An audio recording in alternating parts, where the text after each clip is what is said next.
Iyon, magandang umaga sa inyo. At kung gabi naman di yan, ay di magandang gabi. Ari pang isang magandang lalaki. Maaga nga ako nagising ngayon at magluluto ako ng aming almusal. Pang matindihang almusal are. Ari nga't kukunin ko na sa frigidaire.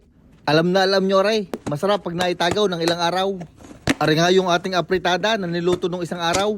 Kung baga sa amay, ang tawag din ay apritago. Bago ko nga initin yung apritagaw, ay ako'y maglalaga muna ng tubig. Garnila ang kadamay, mga 50 lagok. Dadalhin ko sa kalan at pabubulakin natin. May bata nga din dining maaga nagising. Kaaga din mangulit.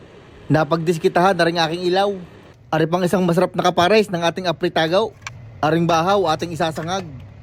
At para makumpleto na ang ating almusal, are, ilalabas ko na ang pangmatindihan. Isa sa pinagmamalaki ng Batangas, ang barakong kapay. Ang tawag nga pala namin din sa amin ay galpong. Ang pagkakabango nga na rin, amoy pa lang ay gising na. Ay lalo na kung bagong giling. Ibabahagi ko lang sa inyo kung paano ako magluto ng barakong kape. Pag nga nabulok na ang tubig, maglalagay tayo ng 7,731 pirasong asukal na pula. In short, 3 kutsara laang.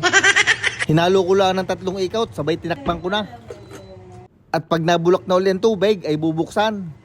At maglalagay naman tayo ng 7,751 galpong. 1 kalahating kutsara para hindi ka na mahirapan.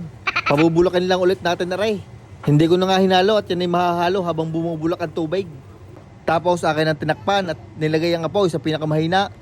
Habang niluluto natin ang kabing barakaw, sisimulan ko ng initin na ring apritagaw. Ari na nga pinakahuli kong apritada.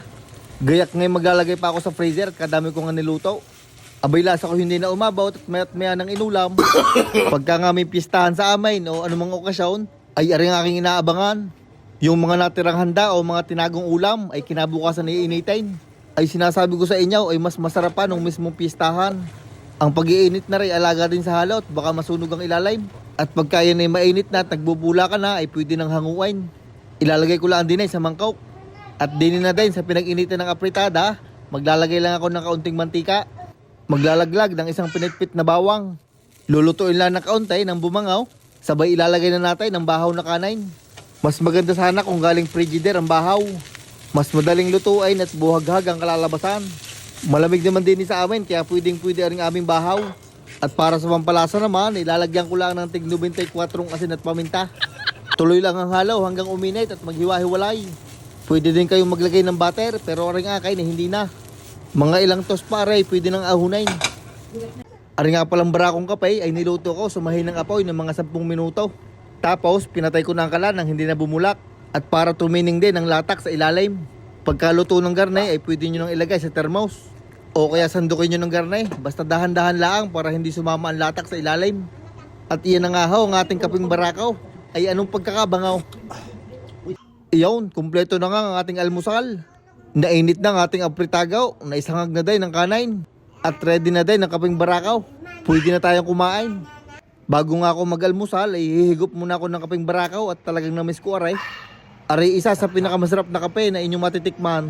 Talagang isang higop pala ang ay gising pati kapitbahay. Ay iyaw na ipaanaw, almusala na. Ilabas nyo na din yung mga sinaron yung ulam sa pistahan. Balik ka pa sa pistahan. Sobra ka na. Ano na pumalik pa. Sobra na yun.